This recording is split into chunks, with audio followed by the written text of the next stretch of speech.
Dearest listeners, before we delve into a tale of appetite both culinary and carnal, this author must beg your brief indulgence.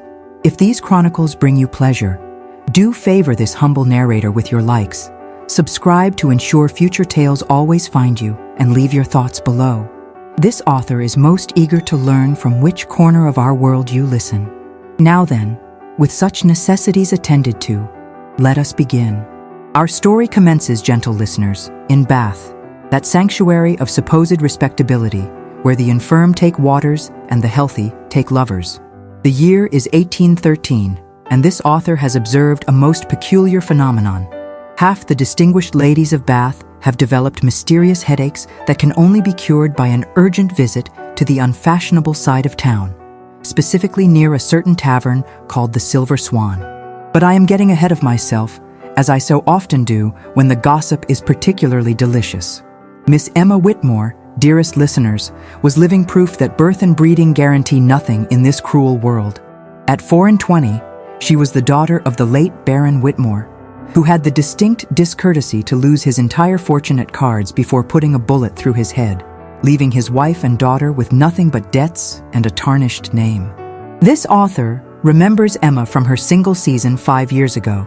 A beauty with honey-colored hair and eyes the color of good sherry. She might have married well, despite the scandal, if not for one fatal flaw: pride. Stubborn, unyielding pride that refused to simper and smile while fortune hunters calculated her worth in settlement pounds. Now, gentle listeners, while most ruined ladies of good birth become governesses or companions, Emma Whitmore had chosen a different path entirely. She had become, oh, how this author relishes revealing this, a chef. Not just any chef, but the mysterious Monsieur Blanc, whose cuisine at the Silver Swan had all of Bath in raptures. The transformation required daily dedication. Each dawn, Emma would bind her chest, dress in men's clothing, adopt a terrible French accent, and walk through Bath's back alleys to the tavern. Her hands, once soft enough to play the pianoforte, now bore burns from hot pans and cuts from sharp knives. Her mother, an invalid more from broken spirit than from physical malady, occupied a world of laudanum and faded memories, believing Emma worked as a seamstress. She never questioned why her daughter came home exhausted, only remarking on the lingering scent of time on Emma's dresses, assuming it was some new, coarse soap used by the lower classes. This author discovered the truth quite by accident when following an entirely different scandal involving Lady Stanhope's footman. Imagine one's shock at seeing Miss Whitmore, dressed as a French chef, arguing with a fishmonger at 4 a.m. about the freshness of his sole. Now, enter Lord Sebastian Thornfield, and this author must confess to some fondness for this particular rake. At 30, Lord Thornfield had tried everything to alleviate his ennui: gambling, racing, women, even a brief flirtation with poetry that produced verses so terrible this author keeps a copy for amusement. His latest obsession? Food criticism. Under the pseudonym The Scribe, Lord Thornfield had become Bath's most feared restaurant critic. His reviews in the Bath Chronicle could make or destroy an establishment within days. He wrote with an acid pen about oversalted soup and underdone beef, about pretentious presentations and lackadaisical service. This author notes that he seemed to take personal offense at bad food, as if each poorly cooked meal was a direct insult to his very existence. Society found his hobby eccentric but acceptable. After all, lords were permitted their peculiarities. What society didn't know was that Sebastian's obsession stemmed from a deeper source. His childhood had been spent in a household where meals were battlegrounds, where his father's cold fury was served alongside the overcooked roast, each silent, methodical chew marking a new victory in a war of attrition against his mother's spirit. Good food, he had discovered in a small Parisian bistro during his grand tour, was the antithesis of his childhood. It was love made tangible, care made edible. The stage, dearest listeners, was thus set for the most unlikely romance this author has ever witnessed. The Stanhope Ball of September 1813 was, as usual, a crushing bore. This author observed the usual dramas: debutantes simpering, matrons matchmaking, and gentlemen attempting to escape to the card room. But in a dim corner near the retiring room, something far more interesting was occurring. Emma Whitmore, having worked 14 hours straight preparing a wedding feast, had made the mistake of attending the ball. Her mother, having one of her rare, lucid days, had insisted they maintain appearances. Emma, too exhausted to argue, had donned her single remaining evening dress, a tired creation of blue silk, 3 years out of fashion, and promptly found the most secluded chair in which to rest her aching feet. She had just dozed off when Lord Thornfield, backing away from the cloying advances of Miss Prudence Weatherby, who was loudly declaring that the Prince Regent himself had admired her watercolors, collided with a footman carrying a tray of claret. The resulting cascade of wine landed squarely on Emma's lap, staining her dress beyond salvation. This author witnessed Emma's eyes snap open with the kind of fury usually reserved for a fallen soufflé. She leaped to her feet, forgetting entirely where she was and who was watching. Her exclamation of anger was, shall we say, more suited to a tavern kitchen than a ducal ballroom. Lord Thornfield, shocked at being addressed thus by a lady, looked at her properly for the first time. This author saw his eyes narrow as he took in details others would miss. The small, pale scar of a burn on her inner wrist, the way she held her hands, not with delicate grace, but with tense capability, the faint, almost imperceptible scent of rosemary and wood smoke that no amount of lilac soap could quite remove. When he inquired rather coldly if she was perhaps a kitchen maid who had stolen into the ball, Emma's face went white, then red. She claimed to be a governess to the Ashworth children, turned on her heel, and fled. But not before Lord Thornfield noticed something crucial: her hands. Not the soft, useless hands of a governess, but hands that knew work, real, methodical work. 3 days later, at the ungodly hour of 5 in the morning, Lord Thornfield was returning from a particularly debauched evening at his club when he spotted a familiar figure at the fish market. This author's network of informants reported what happened next with breathless excitement. Emma Whitmore, dressed in men's clothing but having carelessly allowed a single strand of honey hair to escape her cap, was engaged in heated negotiation with a fishmonger. She was examining the fish with the kind of expertise that came only from professional training, checking the eyes for clarity, the gills for a vibrant red, the flesh for a firmness that spoke of the morning's catch. Lord Thornfield watched from the shadows as she rejected 3 perfectly adequate-looking fish before accepting the 4th with a curt nod. When she turned to leave, he stepped into her path. The recognition was mutual and instantaneous.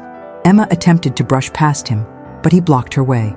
When he observed that it was unusual for a governess to be selecting fish at dawn with such expertise, she claimed to be running errands for her employer.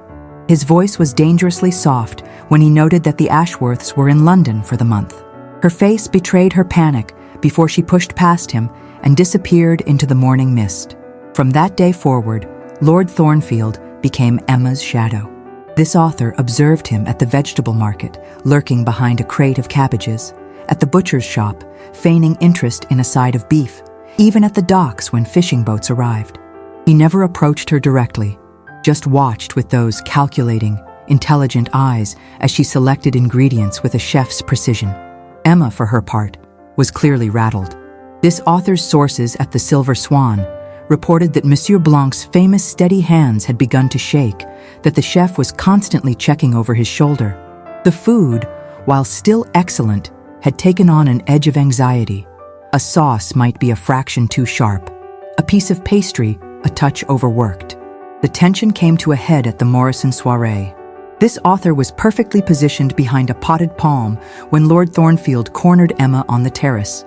She stood trapped against the balustrade, still in her work-stained morning dress, having come directly from the tavern. He moved closer, close enough that she had to tilt her head back to meet his eyes. He informed her quietly, "I know you are no governess, Miss Whitmore. The question is not what you are, but why you have constructed such an elaborate falsehood." His tone suggested both threat and something else, a deep, unnerving curiosity that made Emma's breath catch. When he asked what she was so desperate to conceal, she did the only thing she could think of. She pretended to faint. Lord Thornfield caught her, of course.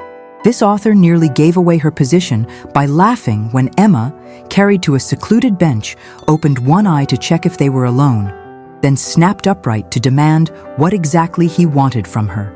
His answer was unexpected.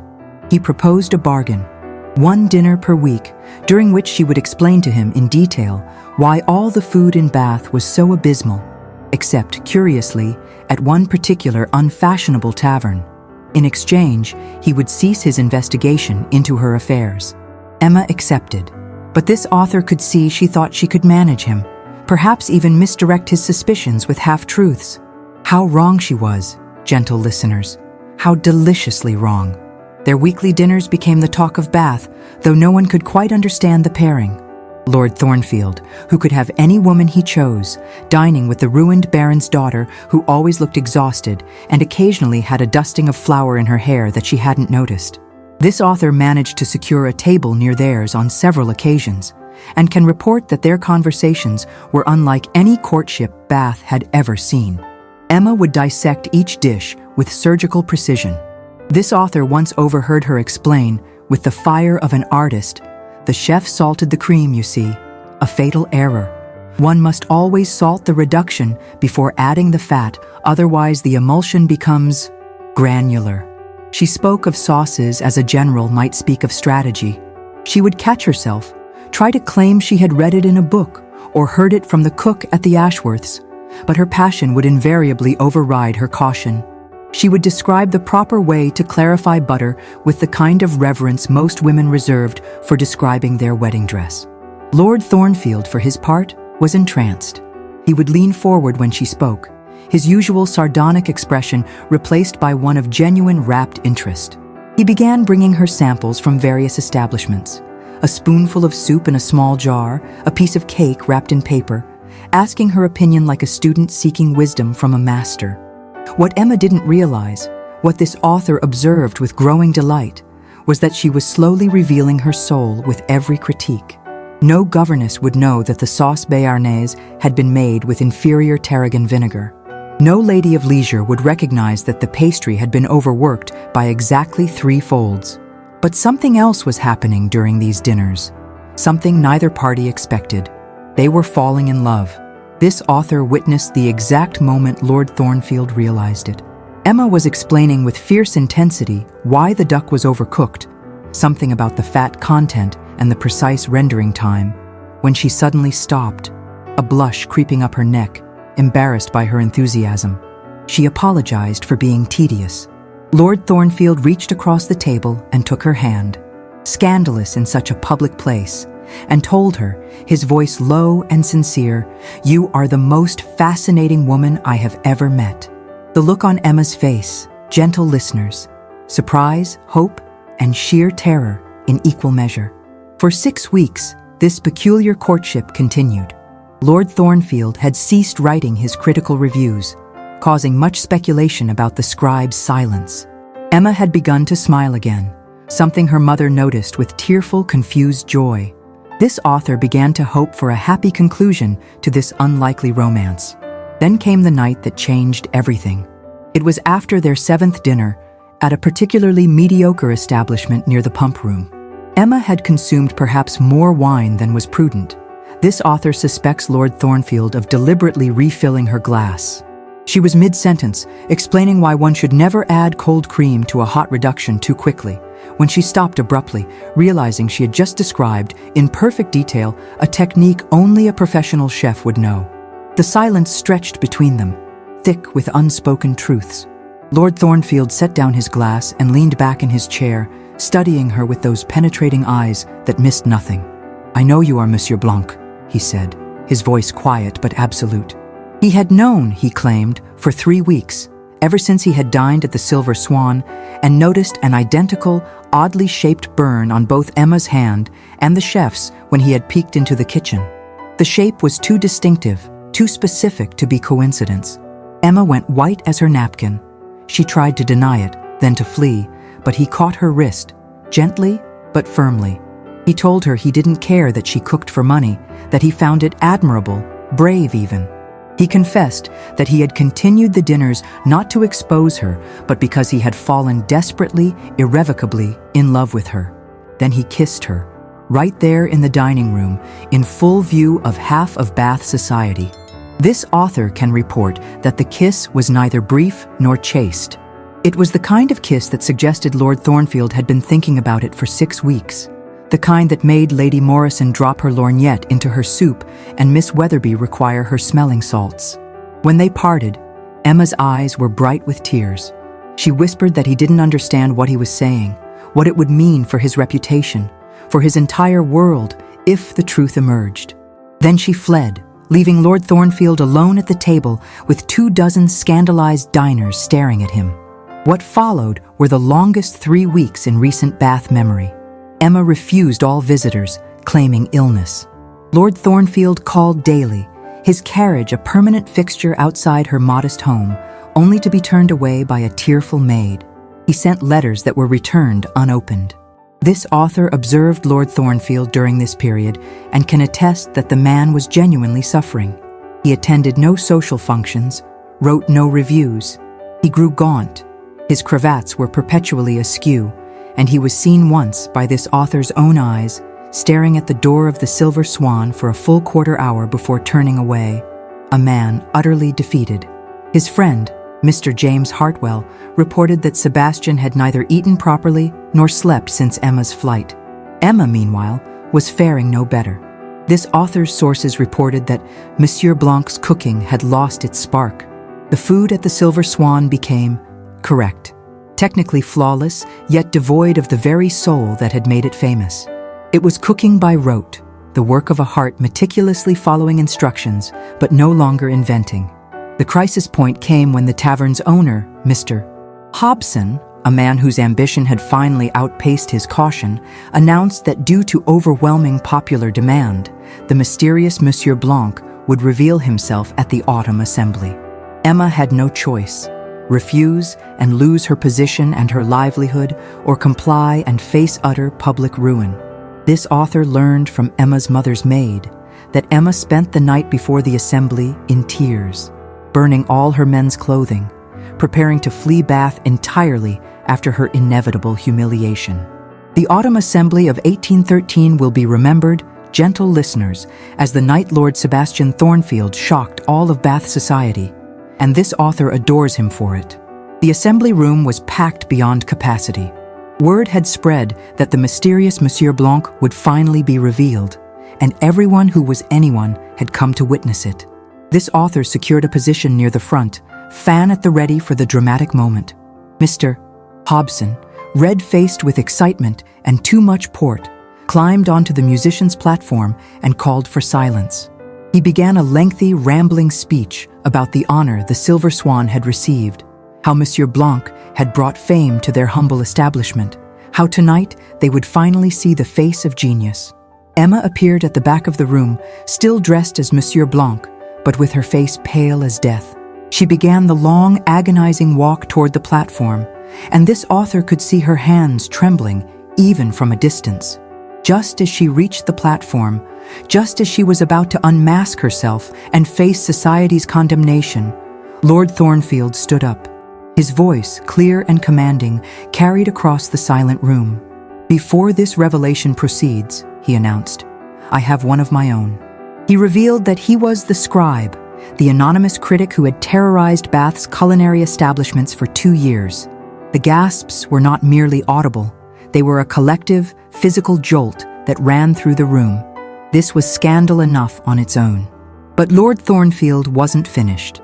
He declared that in all his reviews, in all his dining, he had found only one chef worthy of true praise, Monsieur Blanc.